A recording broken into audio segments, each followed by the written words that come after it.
I think the biggest myth is that technical SEO is only for search engines. Because we've discovered here it's all about the user. If you've ever driven a car and you've had the handbrake on, the car still drives, right?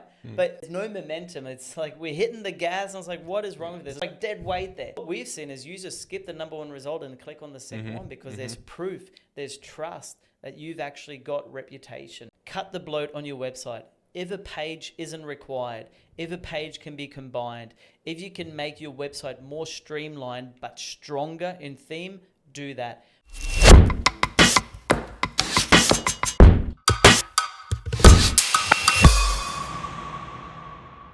Hi, welcome to the show. I'm Nick with Websites That Sell, and I'm here chatting with David Crowder, a senior SEO strategist with us. Today we're going to be talking about technical SEO checklists for small business owners.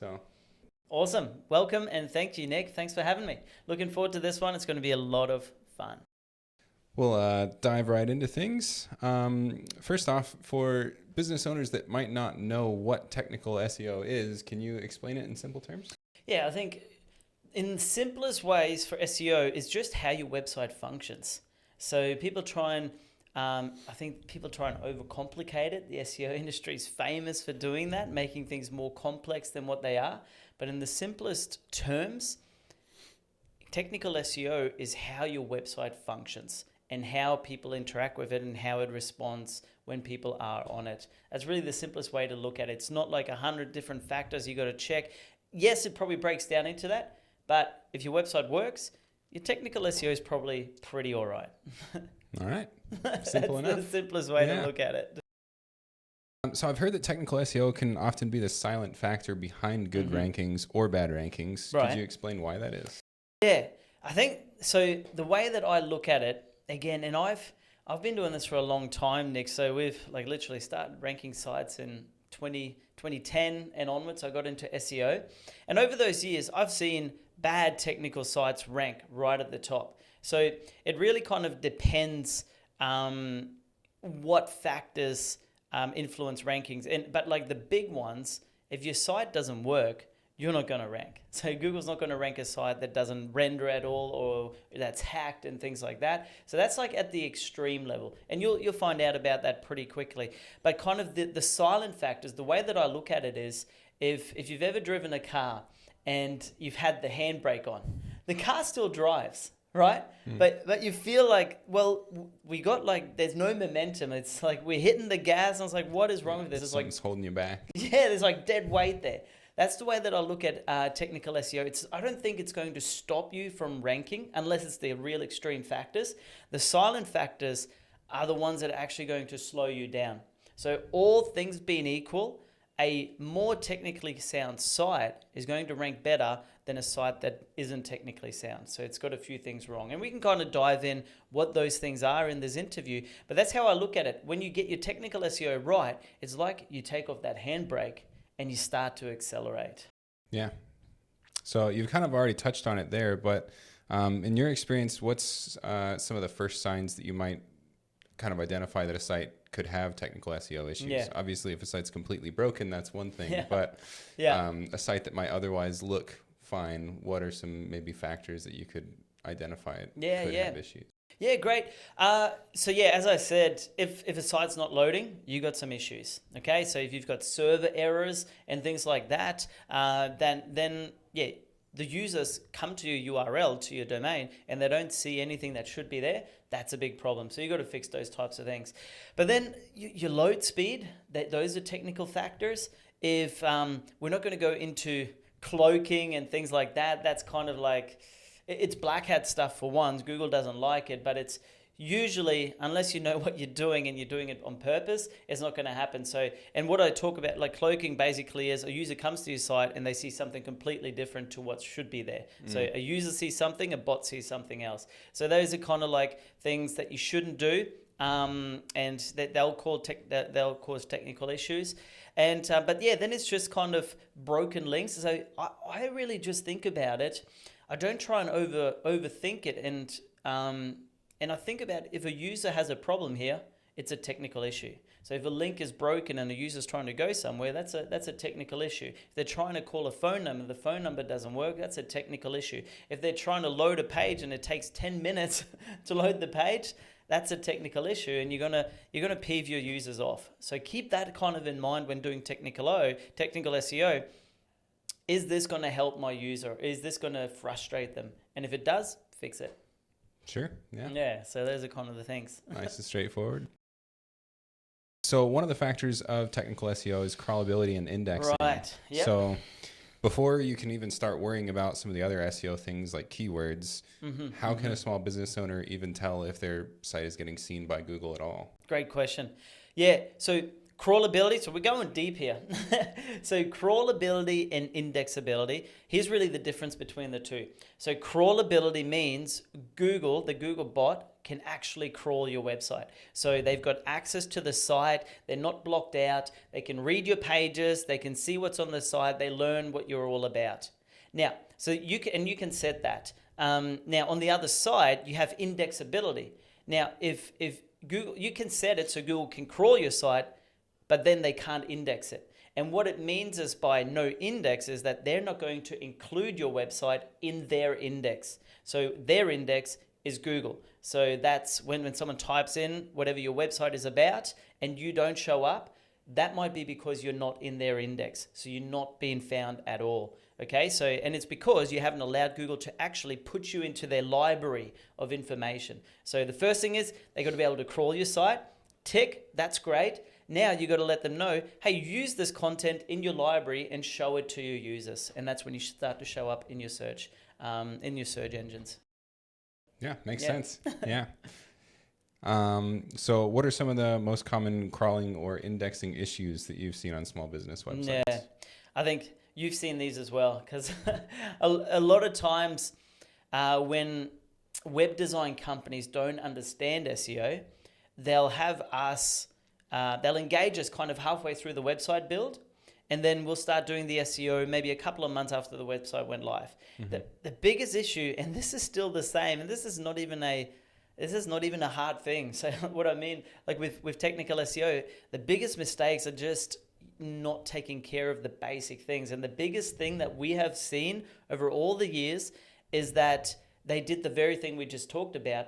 They set the site to no index during the development because they don't want Google to discover it. So no crawl, no index. But then they send it live on the server with those same settings. So now the website's live. They do want Google to crawl and index it, but the website's got the gates shut. It's got no crawl, no index. And then the business owners are wondering, why have we disappeared from Google altogether? Like, that is a big technical issue. Like, there's 100 other things that could go wrong, but that's probably the biggest thing we've seen, where the development team or the web designers have left the no index tag on the site, and then the business just literally disappeared from Google as soon as the site went live. Tiny oversight, easy to do, but we see it all impact. The time. Yeah. So that's probably the biggest one. Yeah. Makes sense. How about things like robots.txt files or sitemaps? How do those play into this? Cool. All right. So again, your robots.txt file literally gives Google those commands. Okay. So we talked about crawlability and indexability. It's within those files that you tell Google whether they are allowed to crawl your site and whether you would like them to index your pages. So that's kind of like, that's the file that Google's going to ping or they crawl, and they check all the rules for your site within those within that file. Okay. Now your sitemap kind of gives Google a real easy way to crawl your site and see the structure of your site, what kind of pages you are. So I enjoy submitting a sitemap at the start of a project, but I can tell you we've had a site and they were ranking #1 for skip-ins all across Australia, and this was our client, and they'd been at the top all the way through for literally 2-3 years. We've had them ranking #1 every major state, every major city in Australia. We had a new SEO guy start, and he wanted to just do these basics. So, and it's not a bad thing to install a sitemap, but what happened is he installed the sitemap. Google had for literally 4 or 5 years crawled the site. They already understood the structure of it, the interlinking and all that stuff. Now a sitemap was installed overnight, and we literally saw all the rankings drop like 4 or 5 Wow. spots overnight. And one of our technical experts in our company, MJ, he kind of went in. He's like, "What the flip? This guy's installed a sitemap. He didn't know what he was doing." And literally we took the sitemap away, and all the rankings returned. Wow. So I think a sitemap's really helpful at the start of a project to help Google understand the website really quickly, because it's easy to understand. But I've also seen the dark side of it, so the negative, when Google already knows your site, they've already indexed it, crawled it for many, many years. Installing a sitemap at that stage can really be detrimental to them understanding your site, and your rankings actually going backwards. So that's just an important thing to remember. Don't just install a sitemap for the sake of ticking an SEO box. Yeah, good to get started. Yeah. If Google doesn't already know what is going on your site, but could ultimately confuse things if Google already has an interpretation of your site and the sitemap that you put on conflicts with it. Yeah. It's just like they've got the structure. Now you give them a new structure with all these other pages. Yeah, it's going to throw out how they look at your site. Yeah. Makes sense. Yeah. All right. So what about redirect chains or broken links, server errors? These are all things that can damage a site. Yeah. What would you say tend to be the things that do the most damage, and what are some of the ways that these things could be fixed quickly? Yeah, out of those things, so what do we got? Redirect chains? Yep. Broken links, and server errors. And server errors. All right, let's break them down. In my opinion, and what we have found, your server errors are going to be the most critical, because if you think about it, you've got a server error on your website, nothing works, right? So what is it? You got like your 500 errors, and things like that. So they're probably your most critical errors that you want to stay on top of. And that's, again, you just look at user experience. Like if someone's trying to get to your site and you've got a server error, nothing loads, like that's the worst case scenario. Okay. Yeah. Now, redirect chain. So let's go there. That's probably your next, the next one that could probably hurt your rankings or your site the most, because they can break. They can be like, let's say you redirect from this page to this page to this page to this page. It could break somewhere along the way because you're doing so many. So I haven't found that to be a problem. So what we have found with redirects is you lose maybe some of what we call link juice, so the power of links and theme relevance and things like that. But my best practice for us is just cut out the middle stuff. And if those pages don't exist anymore and now you're dropping it to this one, just go from the first one to that one, from the second one to that one, and don't make it a chain. Just do it all to the ultimate source. That's kind of been our best practice. And that minimizes anything breaking in between. But again, it's bad if there's like a loop, like so it continues to kind of go around in different redirects. So that's a problem that we see, and that's a bad user experience, because again, your users get frustrated, they're going to click away. So your server one's probably the worst. That's probably the second one, and then your broken links. Again, it'll stop your power, your link juice flowing through. So yes, it'll do that. And when people try and click on something, they won't get there. Now, that is not the worst case scenario of a user experience. It's a bad user experience, but it's not going to be like, okay, nothing is loading. So yeah, you may frustrate your user, but more than likely they'll just be like, okay, that didn't work. Is there another way? So they might try another way. So it's not a terrible thing. But again, we talked about this right at the start. All things being equal, you want to fix all these things. Yeah. So yeah, to stay competitive. So stay on top of those things, and it's just user experience stuff. Definitely, yeah. So we're talking a lot about user experience already. One of the things that can really impact user experience, I think, is sites performance. Yeah, right. And that also plays into core web vitals. So I'd like to talk about that a little bit. Page speed is something that's always mentioned in SEO. How big of a deal does that really play into things? Yeah, I think I always look at it in terms of the market. So if the top 3 sites load super fast, like 1-2 seconds, you want to try and reach that benchmark. But then at the same time, we've worked on sites, they take 5-6 seconds to load, and they still work. So again, I don't look at it so much as a ranking factor. I look at it as, if a user's on this site and it takes your site 10 minutes to load, are they going to get frustrated? Probably yes. If there's no other source out there that does what you do, they're probably going to be prepared to hang around for 10, 15 seconds and wait for your site to load because they want that information.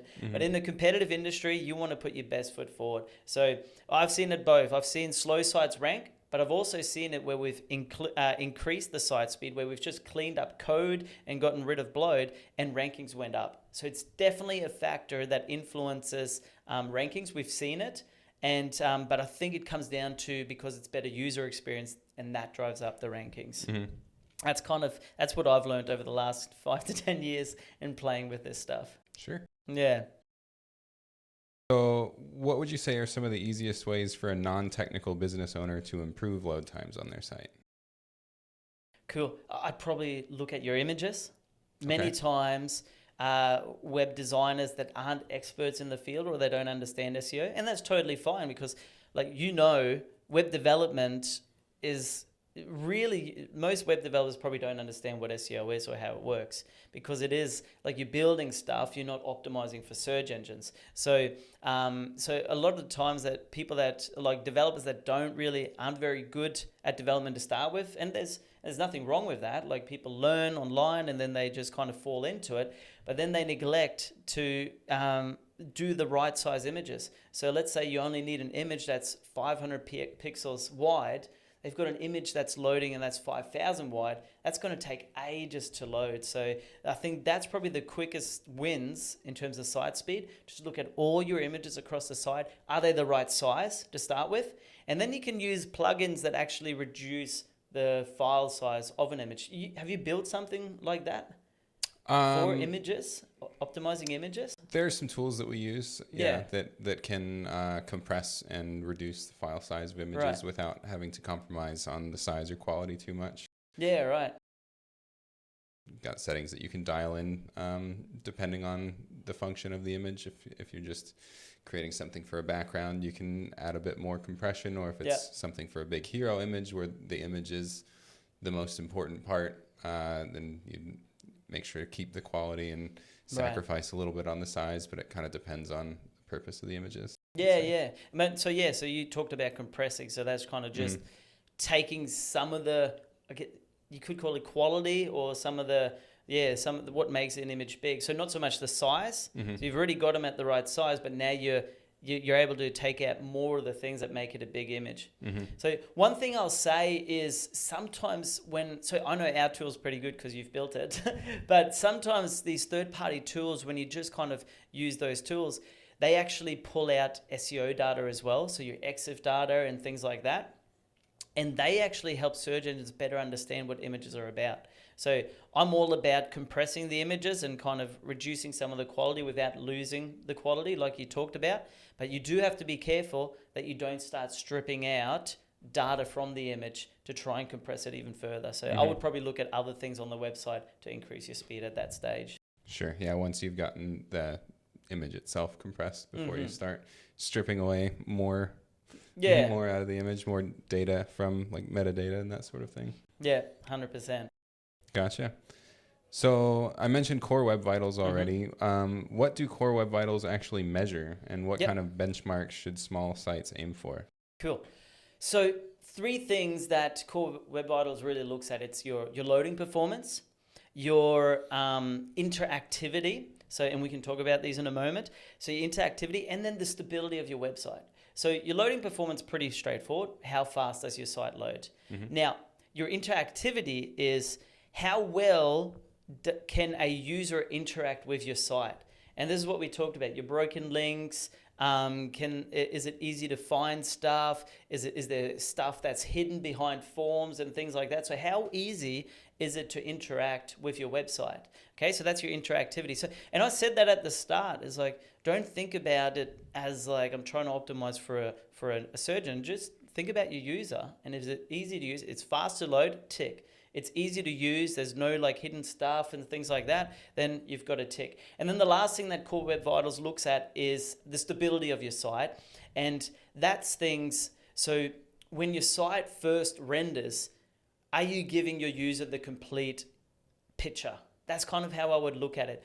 Or it loads but then it loads a bit more and it starts moving the form down, or it starts moving this thing down. In the industry, it's called cumulative layout shift. So if that's happening, that's a bad user experience, because they want to click on something, the site loads further, all of a sudden the buttons disappear. I've had that happen where you're trying to read something maybe, and then like an advertisement loads, and suddenly where you were reading is completely off the screen, and you have to find where you were again. Exactly. So that's how stable is your site. So that's the kind of things you can look at to get your core web vital stats up. Those three kind of things is what it targets.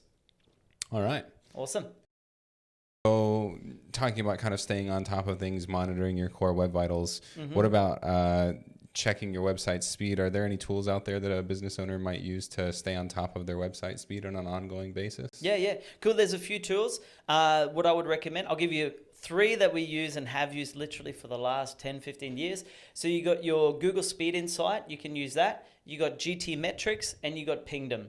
Now, for me personally, because we operate in Australia, we've got Australian business owners that we work with, and the majority of our sites are for Australian users.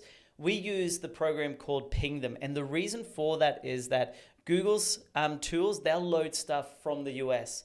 So it's actually totally different here on the ground. So, and I know, I'll talk about this in a moment, because I know you guys, you developers, you actually test in real time using some of Google's tools in the developer tools. So that's probably the best way. I'll talk about that in a moment, or you can kind of let us know how that works. But so the easier option, if you're not a developer, if you don't know how to use those tools, is go to Pingdom, and then you can actually set your country in there. So for Australia, it's Sydney. Yes, we're in Queensland and some clients are there, but Sydney's good enough for me for a speed test. But the big thing is GT Metrics might show a 10-second loading time, because again, their servers are overseas. They're in, I don't know if they're in Canada or the US, but then we've got to load Australian content from over there. So it doesn't give you accurate kind of timelines, okay? Whereas if you set it to Sydney, it's going to search from a server here, and it's going to give you much more accurate kind of an output. Now, I know you guys, you use the tools within Chrome, so you can kind of check in real time there as well. Yeah, there's a few tools that you can access via Chrome's dev tools. Lighthouse is one, which is a good benchmark. It's not something that I would necessarily use as my only reference, because we've sometimes seen instances where it doesn't feel as accurate as we'd like it to be, but it is definitely a good benchmark that you can use for comparison and run, especially if you're comparing on one site, like one page to the next. Give you kind of an accurate representation, because it's, if one page is significantly slower in Lighthouse than another, just looking at versus comparisons give you a good idea. Well, other things being equal. Might be some issue on one page versus another. Or you can also check things looking at network tabs, just to see what parts of your page are taking a long time to load. So gives you kind of like a waterfall thing. Yeah, exactly. You can see every individual separate part of your web page that loads. So sometimes you might come to find that there's some third-party resource that is delaying your page load speed that isn't even part of your site, that you might be able to remove or defer. It might not be important, but a bit more technical things. It gets pretty technical. I think, but that's really good. That's kind of your next step. But I think for a business owner that just kind of wants to check page speed, for me, I'd probably use Pingdom, because you can set the country that you want to search from. Real straightforward, and you can search from where your clientele is. Correct. So that'd be my recommendation for that one. Nice. So still on the topic of user experience, probably the majority of users visiting sites are visiting sites on a phone. So Google uses mobile first indexing. Can you tell me what some of the biggest mobile user experience mistakes are? People optimizing for desktop and really disregarding the fact that all of these technical things that Google looks at, they're using mobile browsers or a mobile first indexing system. So that's what you want to be optimizing for. So you need to make sure that your website doesn't just load fast on desktop, it loads fast on mobile too. Like that's really important for these tools and Google's kind of feedback on how well they'll rate you across them. I think, again, user experience. just make sure that your content, like this is really simple mobile stuff, but that your content doesn't go off the screen or that things aren't floating around everywhere. So you want to just make sure that it's, and back in the day we called it responsive. But it's just mobile friendly, that your website actually works on a mobile device. I think that's really important. And then your images again. So that's probably a big thing. You don't want an image to take up the entire screen of your mobile phone. Bad user experience, or even worse, it takes up 3 or so scrolls. Scrolling all the way down to see a whole image. Yeah, so that's gonna just wreck user experience. So I think the simplest way is just use your mobile phone to look at your website every now and then to make sure that it's working well. So you'd say that probably the simplest way for a business owner to actually test whether mobile user experience is hurting their rankings would just be to visit it on their own phone, check it out. Exactly right. And then you can use Google speed checker tool and things like that, and it gives you a desktop score and a mobile score as well. Okay. So, and again, like we said, they're a good kind of indicator. They're not the gospel, but they give you a good idea of how you're going. Yep, definitely. Yeah. So beyond SEO even, does mobile performance affect other things such as conversions? Yeah, interesting. I would say yes. And the reason for it is the dramatic shift in how we're searching. Like when I started, was there smartphones? I don't even know if we had smartphones back then. But like back in the day, there was nowhere near as many smartphones available as they are now. We weren't even connected to the internet right at the start. Your Nokia, your big kind of phones, the brick phones. So I think the reason it's become so important is because of the popularity of mobile browsing. Like that's just gone through the roof the last 10 years. So you can't ignore that. And for the majority of our sites, some industries are different to others, but for the majority of our industries, mobile traffic is the large portion of their traffic. And if you're not optimized for that, you're not catering to the largest contributor to your conversion. So yeah, your conversion rates are going to be down for that simple fact. So that's probably how I'd look at it first. And then if we are using if that many people are using mobile phones, yeah, you need to make sure the user experience is good on the mobile phone to actually convert that traffic. So that's probably, it's as simple as that, in my opinion. Yeah. Yeah. Kind of a no-brainer, really. Yeah, I think so. But it's got to be said. Otherwise, people just keep going desktop. I'm checking my rankings on desktop. I'm looking at this on my desktop. But users are using mobile phones, so check that. Yeah, and especially, I suppose, if you're building a new site and you get a big design from a designer, you're probably looking typically at a desktop view where everything's at its biggest and prettiest, and may not even think to check mobile before it's well down the track, and you start to realize people aren't actually calling because the mobile experience is terrible. The number doesn't show up, the button doesn't work, or whatever. So yeah, it's important. Definitely. So we talked about this a little bit earlier, but I kind of want to circle back around to site structure and internal linking. Yeah, great. So how much would you say that site architecture actually influences SEO for small sites? I think the bigger the site, the more important it is. Okay. And when I say the bigger the site, also what I mean by that is the more categories your site targets. Okay. So if you just do one, for example, on a local basis, so a small site, if you just operate in one region and you just offer one service, it doesn't really matter that much because every page on your site is going to be relevant to that. Okay. But let's say now you operate in 2 regions and you offer multiple different services. Now that's going to be a lot harder for Google to figure out what you do. So what we do a thing called siloing, which means we cluster content that's relevant together. And so this service only interlinks with pages that's relevant to that service. This region, when we talk about ranking in this region, only links within things that are relevant to that region. So maybe other suburbs in that region or information about that service that's only relevant for that region for, it might be legal reasons or whatever else. And we don't link this stuff over to here because if you think about it, someone living, let's call it region A and region B, someone living in region A doesn't care about the stuff in region B. So it's not good user experience to link from region A to region B. So if I'm living on the Sunshine Coast, I'm looking for a plumber on the Sunshine Coast, I don't want to link on there for a plumber in Sydney. Like that doesn't make sense. So that's how I think about siloing. Well, if it doesn't make sense for the user to actually click on that link and go over there, probably doesn't make sense on an SEO level either. So, but the way we do it, we silo things, and it's really pointy. So you got your most important thing you want to rank for at the top, and then everything else kind of links up and down. That's the way we talk about siloing and interlinking. We talked about interlinking. So you link up and down within the silo. We don't link across to other stuff that's might be partially relevant in our mind, but for a user, it doesn't make sense. Don't link over there. Link up and down within the stuff that's relevant for that silo. That's how we look at it. Yeah, that makes sense.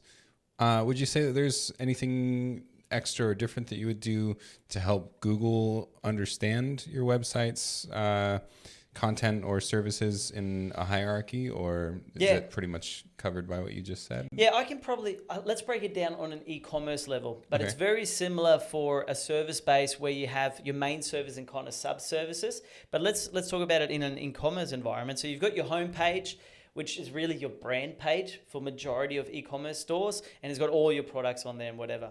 But then you've got your category pages. So let's say it's a clothing store and you do shoes, shirts, and shorts. They're your three categories. So your shoes don't naturally link over to your shorts, and your shorts don't naturally link over to your shirts, because that's your silos, okay? But then within your shoes, you may have Nikes, Reebok. You may have different types of shoes. You've got running shoes, you've got hiking boots, you've got all these different types. They don't interlink over to your pants or your shirts. They got nothing to do with them, but they do link up to your shoes. Now, what happens when you organize your site like that, even me explaining this, you can kind of start to visualize how well organized this website is for our human brains. Now, even more so for Google, it's so much easier for them to understand what this silo is about. And then this is where the power comes in. You build really strong theme relevance and theme authority for that silo, for your shoes category, for everything underneath it, and that helps you rank higher as well. So not only is it easier for Google to understand, when you do this right, rankings just go through the roof, because you've got that really strong theme relevance and expert and you're showing Google that you know shoes, you know the categories of shoes, you know the brands of shoes. You're a shoe expert, so you're going to start ranking for shoe terms in that scenario. So I'm just curious, what actually are you doing to signify that hierarchy to Google? Cool. All right, so we're linking up and down. So your category would be right at the top, and then that category would link out to your subcategories. So that could be like the links that are on the page actually link down. So when I'm looking at a top level, everything that's beneath that would be linked on the top level page. Correct. Yeah, so visually, it would be your shoes category page. Then on that shoes category page, you would have, we've got brands of shoes. So that would link down to the types of brands. The next one would be use cases. So your types of use cases. And then, okay, that's really, with shoes, that's the only two I can think of. So let's keep it simple. Sure, yeah. So that would link down to those two. Now, these would then link down with a clickable link or an image link or whatever to, so you got your brands, your Nike, your Reebok, your whatever else, your Jordans, whatever. So there's that would link down to that. And again, it's just, it's an interlink. On an e-commerce store, it would probably be a picture or a button, but it's a link. So that's how you connect them. You connect the different pages via interlinking. Gotcha. Okay. Cool. Yeah. It's good. Good question. So what about orphan pages? Cool. This is something that we haven't talked about at all yet. What is an orphan page, and how does it sometimes slip through the cracks? Yeah, so orphan page, so the word really explains it. It's a page that doesn't really belong anywhere. It hasn't got a home. That's how I, like, if you think about an orphan child, hasn't got a parent, hasn't got, and we literally use that term, parent page. So it hasn't got parents and it hasn't got a home. So it doesn't kind of belong anywhere. So a really kind of crass example would be we talk about clothing, and all of a sudden you've got this page around cats. Okay. And it's like, why is this page here? It's got nothing to do with the rest of the site. It just kind of lives over here. It doesn't link anywhere. It hasn't got a parent or anything like that. Now, if you absolutely need that page, you can probably massage it in a way where you make it relevant to clothing. So best clothing if you own a cat. Okay. Now you could actually link it to the clothing that's your best clothing. So maybe the cat hair doesn't stick to a certain type of clothing. So in that case, okay, now we link it up to that page, and that would be its parent page in this scenario of this website. And now all of a sudden, it's not an Orphan page anymore. It actually belongs because it's theme relevant. We've bridged the theme from this cat thing to best cat clothing, and then this is the best cat clothing here on our site. So that's what you could do. Most scenarios, we just actually do what we talked about earlier on, and we just block crawl that page or no index it. Because sometimes you need it for an ads campaign, or you need it for something else that you might be running in your company, but on SEO level it doesn't fit anywhere. Then we just tell Google, cool, we've got this page here. I don't want you to look at it. I don't want you to count it towards the rest of my site, but know that we've got this page here. So you just get Google to ignore it if you need it, but it doesn't serve the SEO of the site. Yeah, so that's what we do with Orphan pages. But and then the other thing is, does this page need to be here? So if it's not actually required, just get rid of it. Yeah, so that's probably the last way that you could handle it. All right. And you've been talking a lot already about internal links. How would you say that internal links help with rankings and user flow?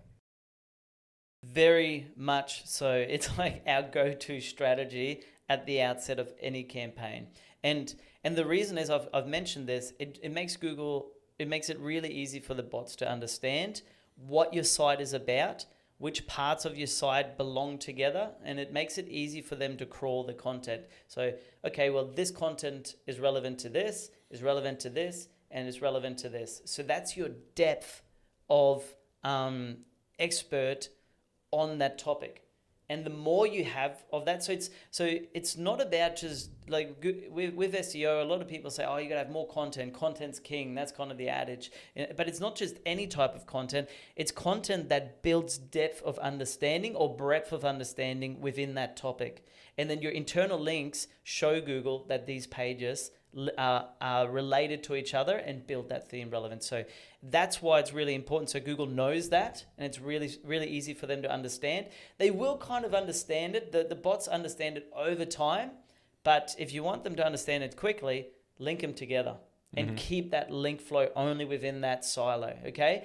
And yeah, what we've seen is when you do that, one of Google's algorithms or its ranking systems is called EAT, and it builds expert status. It builds authority in a certain topic. And when you get that right, it builds that authority and the expert status, and your rankings improve. So we've seen that over and over again.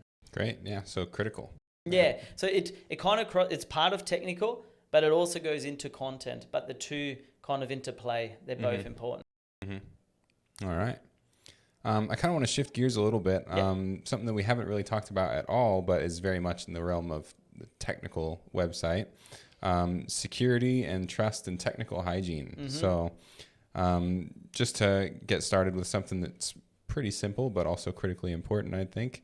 Why is HTTPS more than just a security thing, and how does it affect SEO trust signals? Yeah, so Google brought this out, I don't know, what was it, 2 years ago, where they literally went to a HTTPS only, like that's the only thing that they'll serve up. So what happens if you don't have it, you'll have this screen come up saying, do you actually trust this website? So for nothing to do with technical SEO, again, just user experience, like if people land on that, they're going to be scared, like all the fraud. You don't even want to go through it. It's like it screams, hell no, I'm not going there. It's like it's red most of the time, so it's got these alarm signals kind of that go off, and most users would just bounce back. You can still load the page, and it loads all the content without the secure aspect of it, but it's terrible for user experience. So that would be the main reason why it's what Google wants, and they kind of they rolled that out I think 2 years ago. So that's probably the first thing. Then we talked about hygiene as well. And I would look at that as in just having, if you've got code, if you've got scripts and things like that you don't actually need, I would just keep on top of that. It's like, it's housekeeping. You keep your home clean, you vacuum it regularly, so stuff builds up. That's just how things are. Business, you try things, you stuff, and then different developers work on your site, and then there'll be code that could leave your site vulnerable as well if it's outdated, right? So this is much more your kind of area. But like if you leave code on a site and it's outdated, it could leave backdoors for hackers and things like that. Am I right in saying that? Yeah. Security is constantly evolving. So typically, one of the more common ways for malicious people to find ways to do things that you don't want them to do is finding backdoors into existing code. And so whenever any vulnerabilities are discovered, typically they'll be fixed. But in order to actually have the fix on your website, you have to get the most current versions of the things that you're using. So if you're just leaving old stuff in place and not paying attention to it, you might be unwittingly kind of opening yourself up to malicious actors. Yeah. And we've seen this, like, I've had every kind of different case that we've come across, but we had this site, and she was a celebrant in Sydney, and she didn't update any of her plugins. She was using shady plugins and all that type of stuff, which just had code everywhere. She got hacked. She didn't even know it, but there were all these gambling links and all these gambling pages on her site. And she's wondering why her rankings just slowly drop back and back and back. And Google didn't kind of remove her from the internet because the pages weren't malicious. It's not like they put things on people's computers, but her theme relevance just dropped. She became less and less relevant because all of a sudden it's like, okay, you're talking about all this wedding stuff, but you're also talking about gambling. So which is it? So it confused the search engines. Yeah, doesn't make a whole lot of sense to the bot. Yeah, exactly right. So that's kind of a, I guess, best case scenario that you'll slowly, and you got to stay on top of that. Your worst case scenario is when you do get hacked and there's malicious code on your site. What we've seen is Google will just de-index your site because again, they're trying to protect their users. If you've got a malicious site, they're not gonna allow that for very long. You'll get de-indexed. You won't even be in Google anymore. So we've seen that side as well. Yeah, and it can be really hard to get rid of malicious code once it's in there too. So. Yeah, could be a nightmare. Definitely some horror stories out there. Yeah. So keeping things up to date, pretty important. I think it's just an ongoing thing.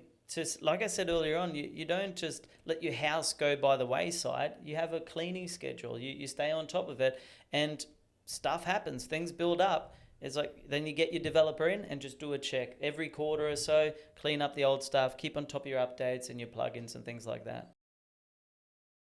So another factor of this is sort of what Google actually sees. How can businesses ensure that Google is seeing the correct version of your site with regard to like potentially duplicate pages or canonical URLs? How does that play into things? Yeah. So obviously the one that you don't want to do, and this is black hat SEO, is cloaking pages. So we talked about that before, and at its simplest form is you tell Google, here's what it is, and you show users something else, or you redirect them somewhere else. So if you don't know what that is, just ignore that because it's black hat, and we'll leave it there.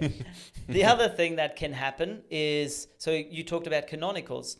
So this happens a lot with e-commerce stores where that you'll have multiple products of the same thing. They're really the same thing, but maybe one, just different variations of it. So you can then set and tell Google, I understand we've got 15 of these pages and it's important to my users, but I just want you to focus on this one. So don't penalize me for having the same thing 15 times. Here is the canonical page, and then all these others point to that page. So Google knows, great, this is the one to focus on, but I understand there's duplicates here, and you won't get into any problems there. Okay, so there's different reasons you would have that in all different scenarios. Now, the last one is duplicate content and having the exact same thing. And sometimes this actually happens. Well-meaning SEOs want to build what we talked about, theme relevance, but then what they do is they build two pages that kind of cover the same thing, Google gets confused. Is it this page or is it this page? And we in the industry call it cannibalisation. And then all of a sudden what happens is Google will serve this page up. User experience isn't so good, so they try this one, isn't so good. And then it's kind of like this wrestle between the two pages. Many times what will happen, both of them will fall back. So you actually fall out of the search engines altogether. So the number one way to avoid cannibalisation is just focus on one topic per page. So don't try and redo the same topic to try and build theme relevance. That's probably a big problem we see with SEOs that don't understand. They think that to build theme relevance, you just target the same keyword a different way again and again. But with semantic SEO, Google understands that, for example, luxury and high price is the same thing. So you should target on the same thing. So luxury is going to be, it's going to cost a lot more. So it's going to be expensive. So those two words should be targeted on the same page. So a luxury watch, for example, or an expensive watch, they're kind of the same thing. So you should target them on the same page, not having a luxury watch and an expensive watch and all these different pages that will literally have the same content because they mean kind of the same thing. So you put them all together and do a master page and rank that master page for all of those terms. Yeah. That's the other one. Good rule of thumb. Terms. Yeah. So we've talked about a few things already with this, but are there any other under the radar technical trust factors that small sites might need to be aware of that we haven't mentioned already? Yeah, I think we've covered a lot of them. What the real basic ones are just, are your pages getting indexed? Is Google able to crawl your site? We talked about the image sizes. That kind of flies under the radar a lot. Yeah, not really. I think that's kind of the main ones that I would talk about that kind of go there. Yeah. Yeah. Simple but important. Yeah, definitely. So that's is the site crawlable? Are you allowing Google to use your content on their SERPs? And then are your users having a good experience? That's kind of three main things to kind of go with. Great. So what about structured data and schema or some other things that we haven't mentioned that I know about? So schema markup sounds kind of intimidating. Yeah.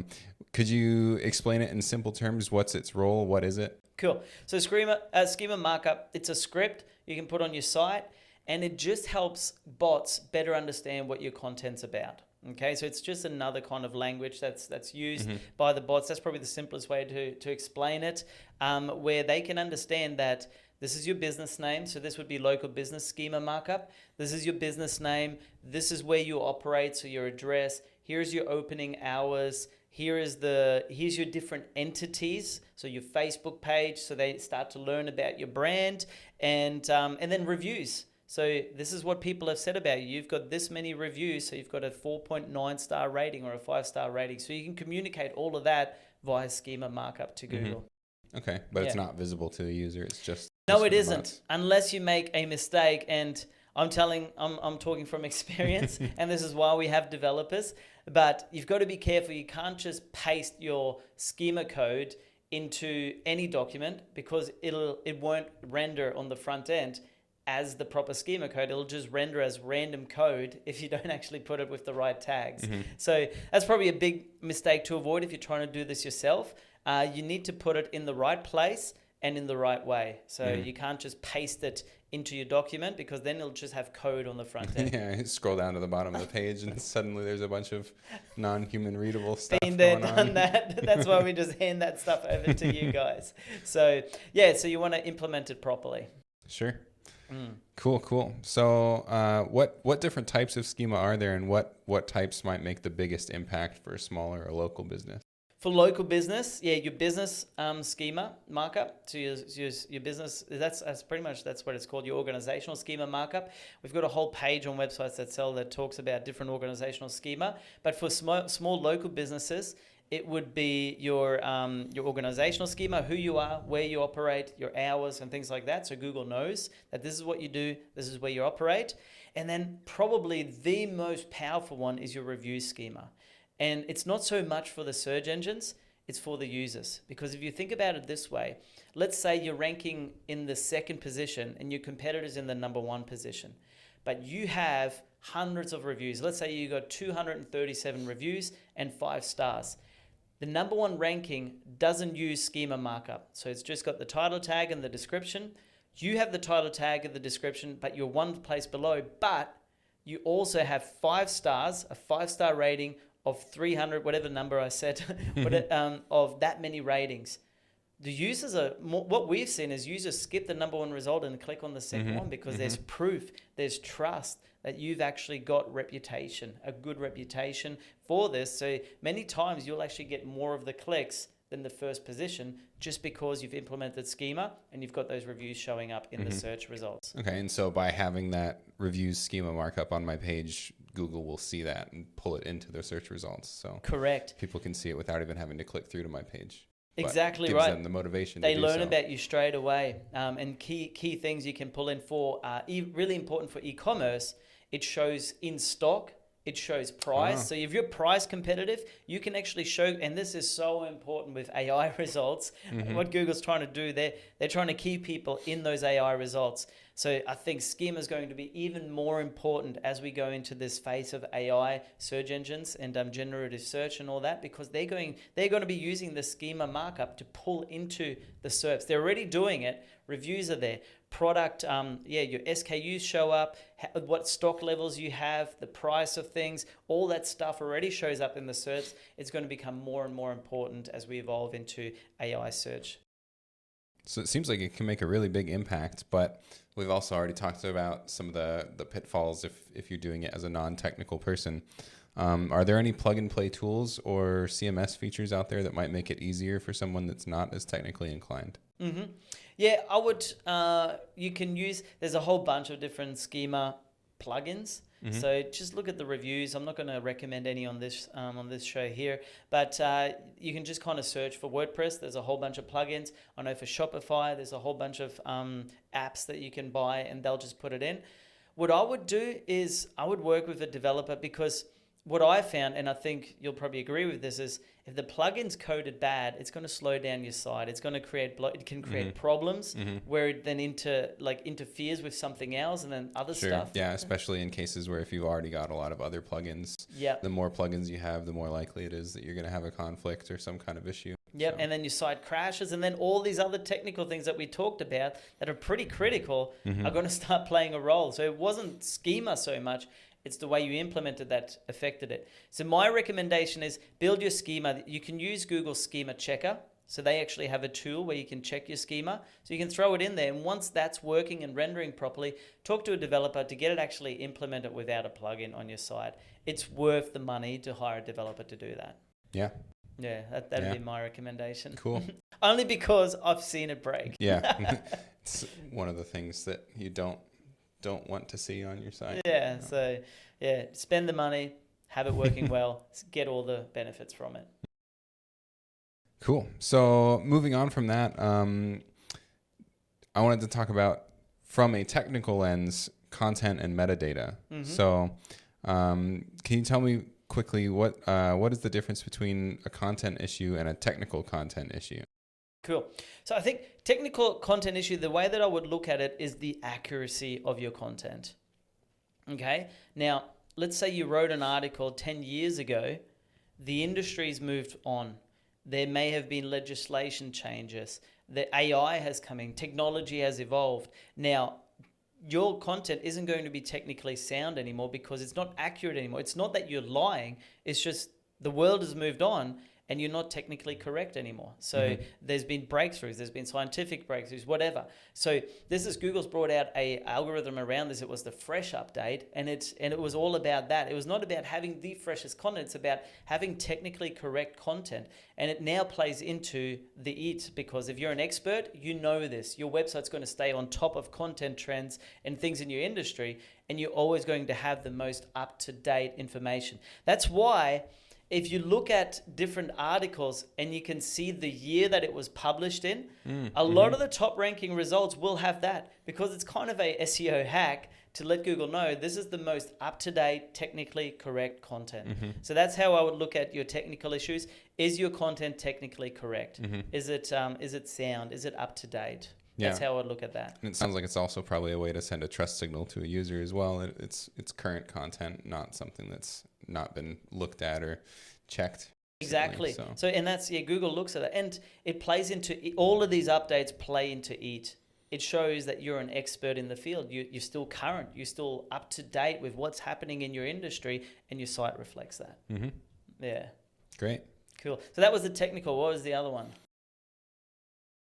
Well, content issues versus actually technical content issues. So. Yeah, I think we talked about content issues. That's just if you go too broad and your content doesn't actually answer what people are after, or if you start talking about stuff that's outside your industry and shouldn't be on the site, I think you've got a content issue there. Or if you're doing duplicate content, that would be more of a content issue that I would say versus a technical content issue. Yeah. Okay. You mentioned duplicate content a few times now.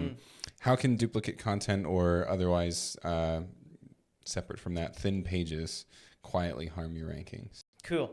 Okay. So this is a very controversial topic in the SEO industry. And again, I just like to keep things simple. If it makes sense that a user needs to see the same information, so let's talk about geographical SEO. You want to rank in Sydney and in Brisbane and in Melbourne. Now, if it makes sense that the information is exactly the same in Sydney and Melbourne and Brisbane, I put the same information on the website and I've never seen it hurt our client sites. So it's duplicate content, okay? But if the information needs to be different, because again, we talked about this earlier on, because maybe the legislation's different in Sydney to Melbourne or in Brisbane, maybe the climate's different for that service. So your geographical issues are different, or your climate or your surroundings, and there's different things that affect your service in different ways. Then you're going to have your pages unique with different content for that demographic, for that geographic area.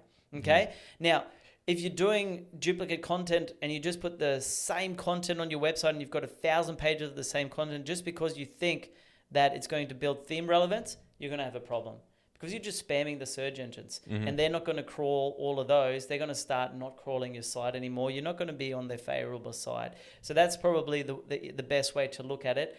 A little bit of, I've never seen duplicate content be a problem if it actually improves your user experience. You don't just want to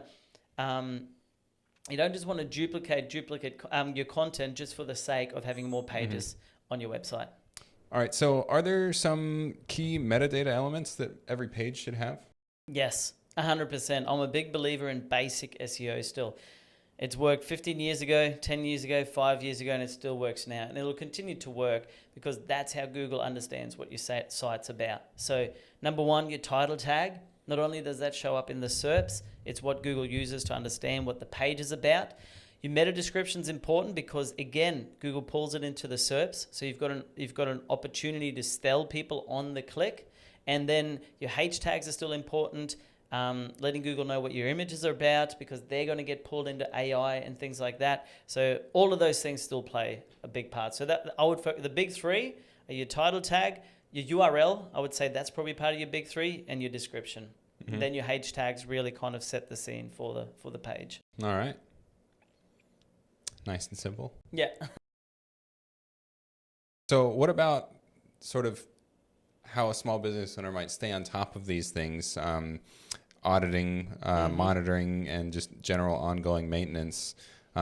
Clearly, technical SEO isn't just a set it and forget it kind of thing. Yeah. So what kind of things can, really, I guess first, how often should small business owners be looking at these things? Yeah, we use tools for this. There's a heap of good tools out there.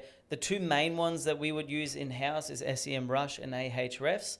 And you can literally set it up so it runs that check in the background. You can do it daily, you can do it weekly. I think you got to look at how reliant are you on your website. So a big e-commerce store, you want to stay on top of this stuff daily, and you want to have a team of developers. So and yeah, it just depends. If you've just got a hobby e-commerce store and you're getting a sale here and there, it's probably not worthwhile paying a developer daily to be checking on this stuff. So small business owner, it might be a weekly run or even a quarterly check-in, how things are going. So that's probably get a rhythm, and the rhythm should be based on on the size of your business and how important your website is to your business. So if you're just driving a few leads here and there once a month or twice a month, it's probably not the best money to spend on just staying on top of your technical stuff. Do more content, get more links. That's going to give you better ROI. But an e-commerce store that like every sale, every minute of the day a sale happens, like these things are critical and it can make a massive difference. So in that case, I would do a daily run of how things are going and stay on top of it on an ongoing basis. Yeah, definitely. So especially if your business is based on the web as opposed to like a site for a mechanic or something like that. Correct. Yeah, 100%. So look at it. How valuable is my website and online presence to my business? And that should kind of give you an indication how much you need to invest into this. Definitely. So obviously business owners are, especially small business owners, are probably very busy. Say we've got an example small business owner that only really has maybe an hour a month to spend on something like this. What would you say is the most important thing for them to focus on from a technical SEO perspective? Make sure your site's loading. That's a really quick check. Like that's a couple of minutes. So that's your kind of, that check. Make sure all the main links on your website are loading. So if you've got main services, make sure they're working and you can click back to or click down into those pages. So all your interlinking is working. Check on that. And then just look at, okay, I've got, let's say you're improving, and then the third thing would be website speed. So that's a continual refinement. And that just, you don't have to fix that in one go. So let's say you've got 1,000 images. Just say, okay, if I've got an hour a month, I'm going to work on fixing 10 images in that hour, and I'm going to work through that over the next whatever months. Okay, so that's how I would look at it. Pick one of those three. So keep on top of things that are easy to fix. They're one-time fixes, and just make sure that they stay fixed. And then look at how can I make that speed better? How can I improve user experience and just break that down, and then just work on those. So I would probably choose speed as the next one. So that kind of leads me into one of my wrap-up topics already. Is that if you were going to make a list of like the 3 most important things to pay attention to from a technical SEO perspective, that would be making sure your site loads. So crawlability. So you make sure it loads and Google can crawl it. Indexability, we talked about that, and make sure they can. So this is from an SEO perspective. Make sure that your stuff actually shows up in the SERPs, and then user experience, UX. Okay. So that's your site speed. It loads well. It's interactively works well, and it's stable. So these are your core web vitals. So those are the things to focus on. Yeah, all critical. Yeah, 100%. And it just, again, don't overthink it. That's what makes your users happy, makes them stay on there longer, makes them interact with your website better. Focus on those things. Great. What about this? So can you give me one sort of quick technical SEO win that gives maybe results that outsize the effort that it takes? Yes. Probably the biggest one, cut the bloat. Okay. That would be my biggest, and it's kind of content. We've talked about content, but it's technical as well because it uses up your crawl budget, and we're going deep now. But cut the bloat on your website. If a page isn't required, if a page can be combined, if you can make your website more streamlined but stronger in theme, do that. We've seen that again and again in our technical audits where we just found hundreds of pages that are either outdated, aren't required anymore, or were there for some reason or one another, and they don't need to be in the index. Cut them off. It's going to condense the theme relevance, make the relevance of your site so much stronger. That's going to give you the biggest push. That's probably the one outside of obviously load speed and all that, and make sure your website loads. But it's a powerful little lever to pull in the world of technical SEO. Yeah, and I imagine it also then kind of plays into a lot of other things. Certainly, if I'm looking for something, I'd love to find it like all condensed on one page rather than having to search around through 5 different pages trying to navigate around a website to get 1 or 2 different answers. So. Yeah, exactly. It makes your page stronger. So more powerful, more expert, more trustworthy. So that'd be the one win straight up. Yeah, wow. Okay. This has been super informative. To close things out, sort of on a maybe more fun note. Yeah. What's a technical SEO myth that you'd like to take this opportunity to debunk? A technical SEO myth. Cool. I think the biggest myth is that technical SEO is only for search engines. because we've discovered here it's all about the user. Technical SEO, if you can make your website friendly for your user, easy to use, stable to use, load fast, that's what good technical SEO is. So I think the biggest myth is that you have to please search engines. Please your users. Make it user friendly. Yeah, maybe not the first thing that you'd think of with technical SEO, that it's all about the user, but that actually makes a lot of sense. Yeah, because all the other things will fall into place. So yeah, that'll be it. Great. Awesome. Thank you so much. No problem. Good fun today. Yeah. Cool. All right. That's good.